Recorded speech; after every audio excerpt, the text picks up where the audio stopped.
Nous avons déjà passé la moitié du mois de janvier. Il nous reste peu de temps pour prendre nos bonnes résolutions de l'année. Tic-tac, tic-tac. Le chronomètre tourne. Après, il sera trop tard.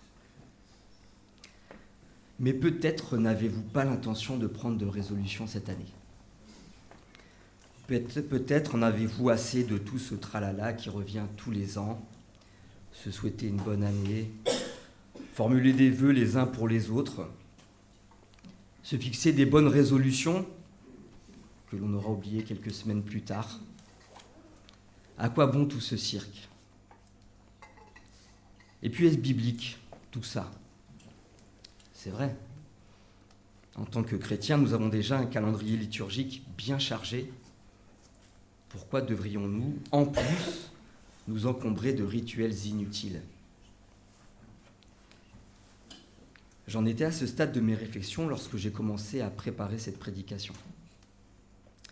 Et c'est là que je suis tombé sur le texte que nous allons méditer ce matin, un texte qui parle justement de bonnes résolutions à prendre. De nouvelles résolutions, mais pas n'importe lesquelles. Lisons la parole de Dieu à présent. Ouvrons nos oreilles et nos cœurs. Laissons l'Esprit de Dieu nous visiter, vraiment. Et voyons si, au bout du compte, nous aurons appris quelque chose d'utile en matière de résolution et de nouvelle année qui démarre. Nous lisons dans le livre de Néhémie, Néhémie chapitre 8, les versets 1 à 10. Et nous lisons dans la version Nouvelle Bible Second. Néhémie 8, 1 à 10.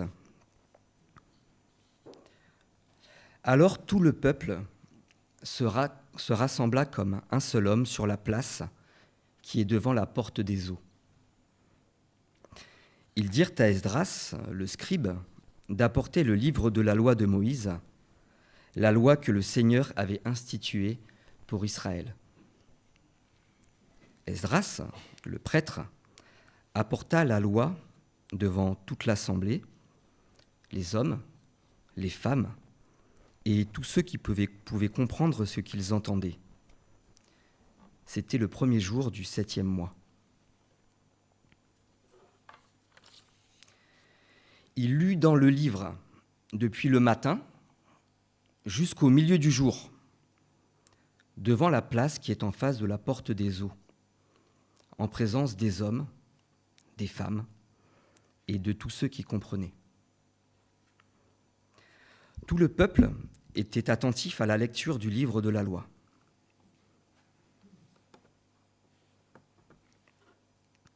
Esdras, le scribe, était placé sur une estrade de bois dressée à cette occasion. Auprès de lui, à sa droite, se tenaient Matithia, Shéma, Anaya, Uri, Hilkia et Messaïa. Et à sa gauche, Pédaïa, Michaël, Malkiya, Hachum, Asbadana, Zacharie et Meshoulam. Esdras ouvrit le livre à la vue de tout le peuple, car il se trouvait plus haut que tout le peuple. Et lorsqu'il l'eut ouvert, tout le peuple se tint debout.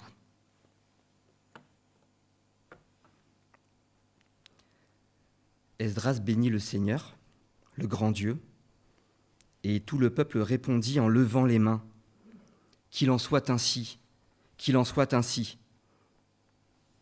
Ils s'inclinèrent et se prosternèrent devant le Seigneur, face contre terre. Josué, Bani, Chérébia, Yamin, Akoub, Shabtaï, Odia, Masséia, Kélita, Azaria, Yozabad, Hanan, Pélaïa et les Lévites faisaient comprendre la loi au peuple, et le peuple restait debout.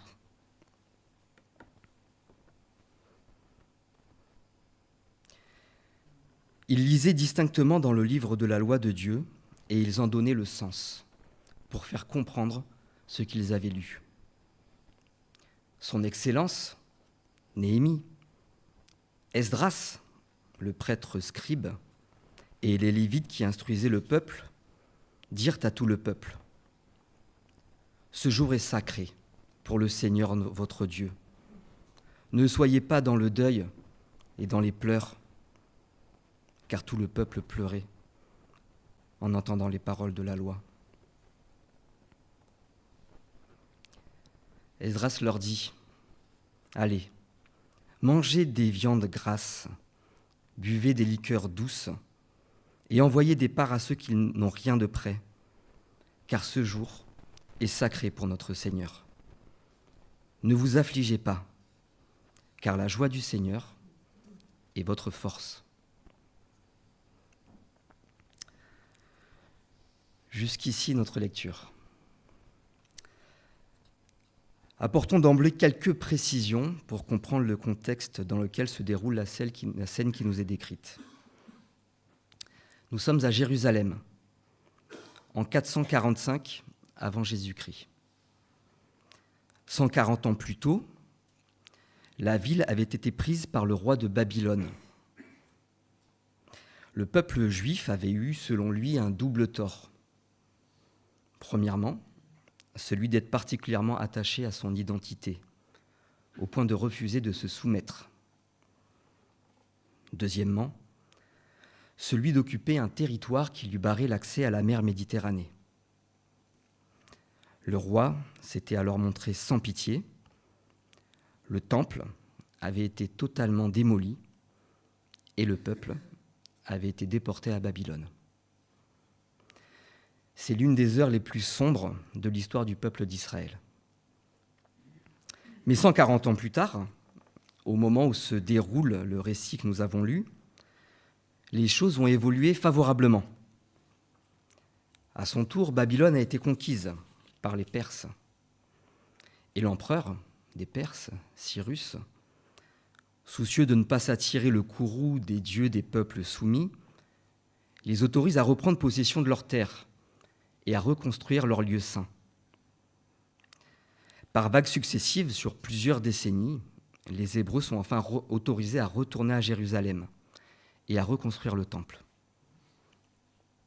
C'est ainsi que 13 années avant notre récit du jour, un prêtre, Esdras, est envoyé à Jérusalem pour superviser la restauration de la ville.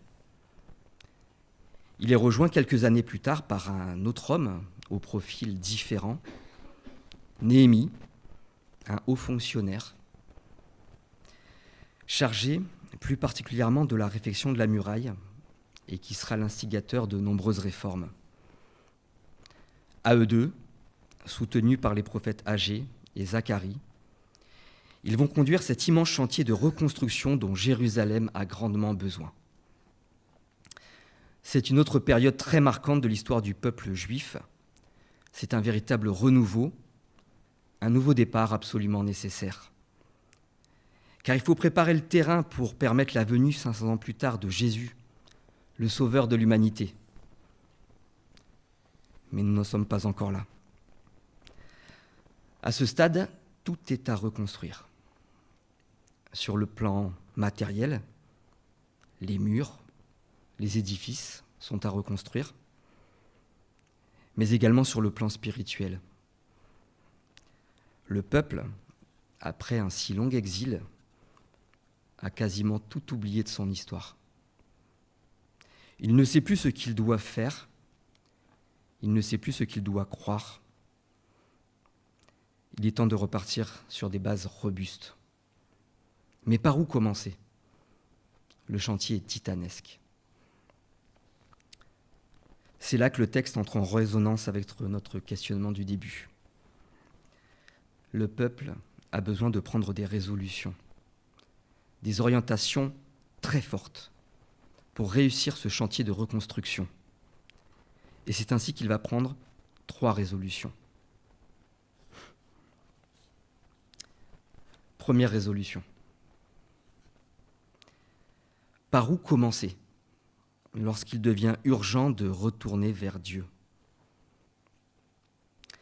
À cette question, le récit de Néhémie apporte une réponse sans ambiguïté dès le premier verset. Je vous le relis. Alors tout le peuple se rassembla comme un seul homme sur la place qui est devant la porte des eaux. Ils dirent à Esdras, le scribe, d'apporter le livre de la loi de Moïse, la loi que le Seigneur avait instituée pour Israël. Inévitablement, la rencontre avec Dieu passe par le truchement de sa parole, la Bible. Lire la Bible pour y rencontrer Dieu, voilà la première résolution du peuple. Il s'agit d'une résolution que personne ne peut prendre à notre place. Cela aussi est particulièrement clair dans le texte de Néhémie. L'initiative de la lecture de la loi ne vient ni d'Esdras, ni de Néhémie, ni d'aucune autre autorité. Elle vient du peuple qui se rassemble comme un seul homme. Cette initiative nous appartient. Et elle concerne tout le monde. Les hommes, les femmes et tous ceux qui pouvaient comprendre ce qu'ils entendaient, nous est-il dit au verset 2. Nous en déduisons que les enfants étaient également admis pour écouter la parole de Dieu. Aujourd'hui aussi, ce doit être notre préoccupation que de rendre la parole de Dieu accessible à tous, y compris aux enfants. Comme un seul homme, le peuple se lance dans la lecture de la parole. Magnifique. Seulement voilà, lorsqu'on se lance dans ce type d'aventure, on risque assez rapidement de rencontrer un écueil. Et immanquablement, le peuple va s'y trouver confronté. L'avez-vous perçu ? On le devine au verset 8, lorsqu'il est précisé que les Lévites, je cite, lisaient distinctement dans le livre de la loi de Dieu et qu'ils allaient jusqu'à donner le sens pour faire comprendre ce qu'ils avaient lu. Voyez-vous de quel écueil je veux parler ?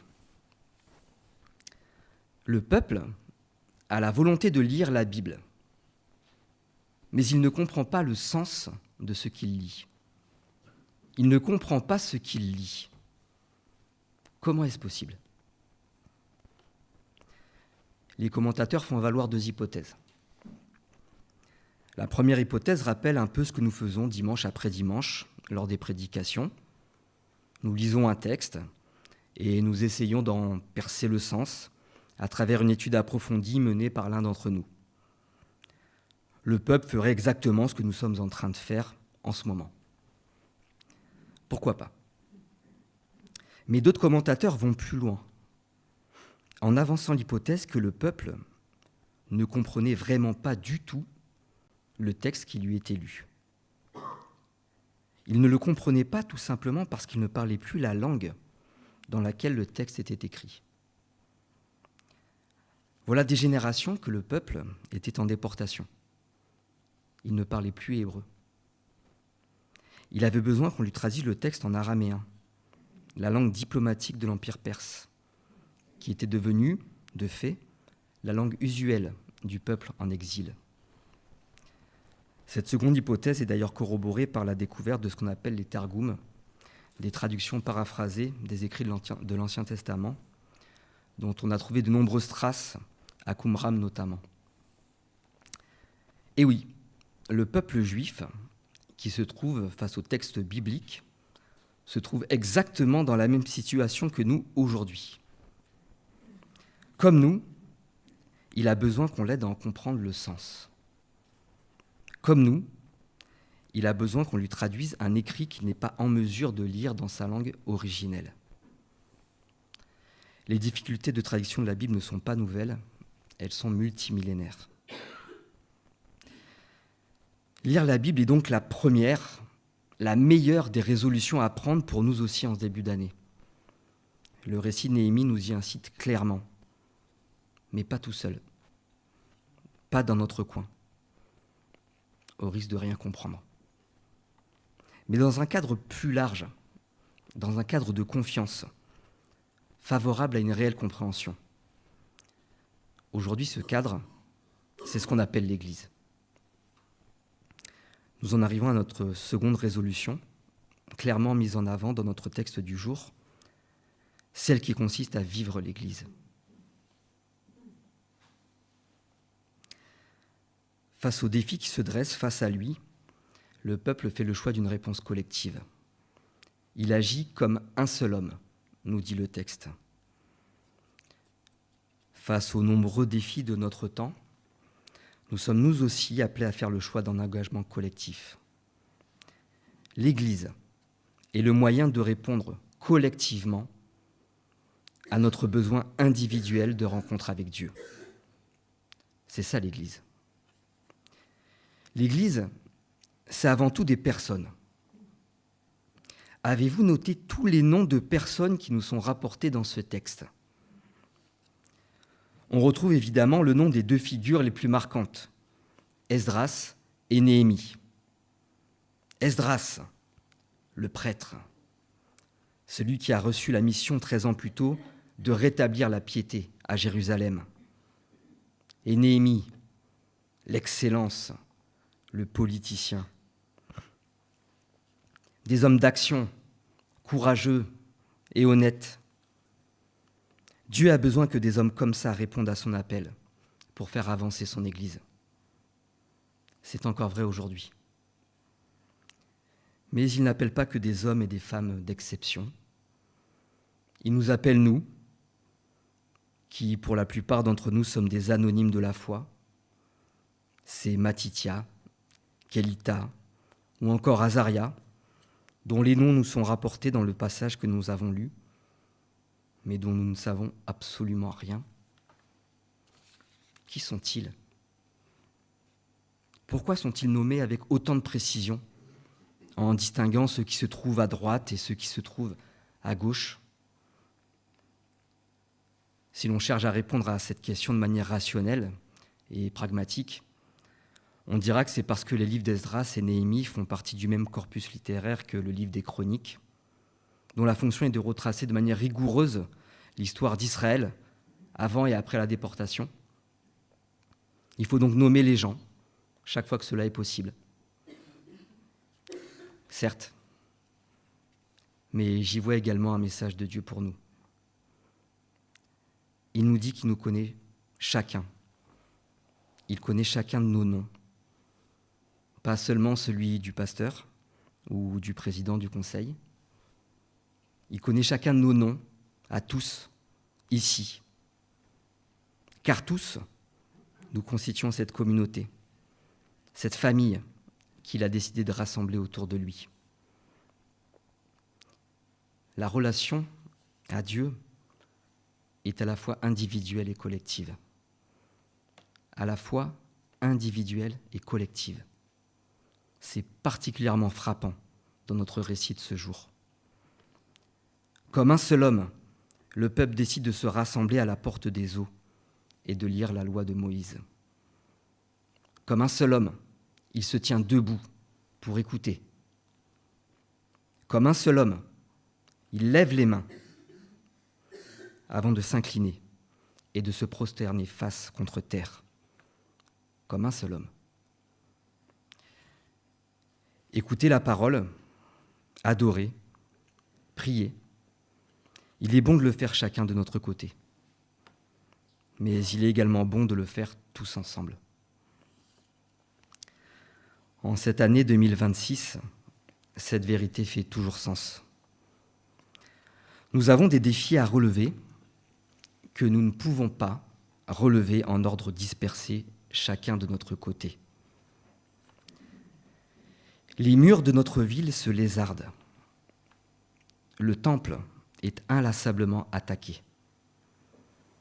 L'édifice a sans cesse besoin d'être consolidé. Nous sommes cet édifice. Nous sommes l'Église. Il n'y aura plus d'Église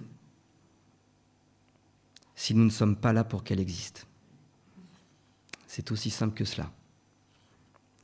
Prenons part à la vie de cet édifice. C'est la seconde résolution que nous pouvons tirer de ce magnifique texte de Néhémie. Et que se passera-t-il une fois que nous aurons fait tout ça ? Que se passera-t-il une fois que nous serons retournés vers la parole de Dieu, que nous nous serons mis debout, puis inclinés pour adorer Dieu ? Une fois que nous aurons fait tout ça, nous pourrons enfin arriver à notre troisième et dernière résolution. Parvenu à ce point, il est utile d'apporter une petite précision. Il y a un détail sur lequel nous ne nous sommes pas encore attardés. Il s'agit de la date à laquelle a lieu le rassemblement du peuple. C'est précisé au verset 2. Nous sommes le premier jour du 7e mois. Savez-vous ce que cette date représente dans le calendrier juif aujourd'hui encore ? C'est Rosh Hashanah. Textuellement, la tête de l'année. L'équivalent de notre premier de l'an. Et oui, prendre des résolutions lors du changement d'année a bien quelque chose de biblique finalement. Ce jour est également appelé jour des trompettes. Que doit faire le peuple le jour des trompettes ? Est-ce un jour de sacrifice ? Est-ce un jour de deuil ? Est-ce un jour à passer dans l'isolement, le jeûne, le recueillement ? Rien de tout ça. Voilà ce que disent Esdras et Néhémie au peuple. Aujourd'hui est un jour sacré pour le Seigneur, votre Dieu. Ne soyons pas dans le deuil et dans les pleurs. Allez, mangez des viandes grasses, buvez des liqueurs douces et envoyez des parts à ceux qui n'ont rien de prêt, car ce jour est sacré pour notre Seigneur. Ne vous affligez pas, car la joie du Seigneur est votre force. La joie du Seigneur est votre force. Elle est là, notre troisième et dernière résolution.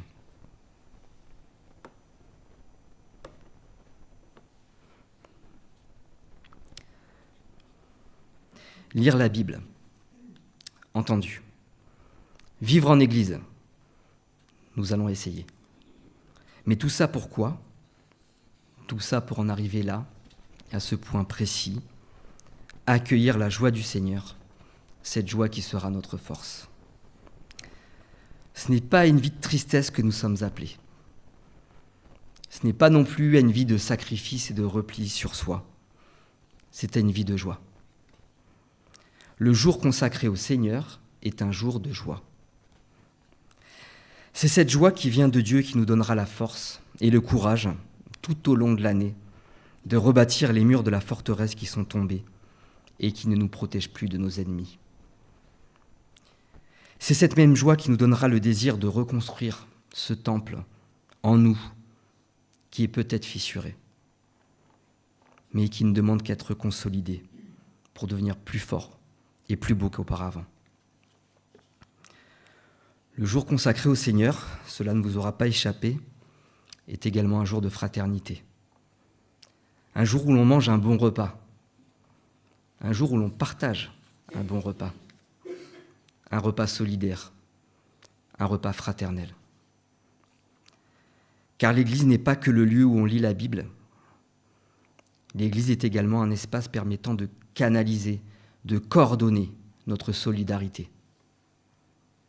Or, la solidarité s'exprime tellement mieux lorsqu'elle est pratiquée dans la joie. Chers frères et sœurs, voici donc le programme auquel nous sommes appelés à travers ce passage du livre de Néhémie, en ce troisième dimanche de l'année. Lire la Bible, seul et ensemble. Vivre l'Église, pour l'adoration, la prière, mais également pour la solidarité.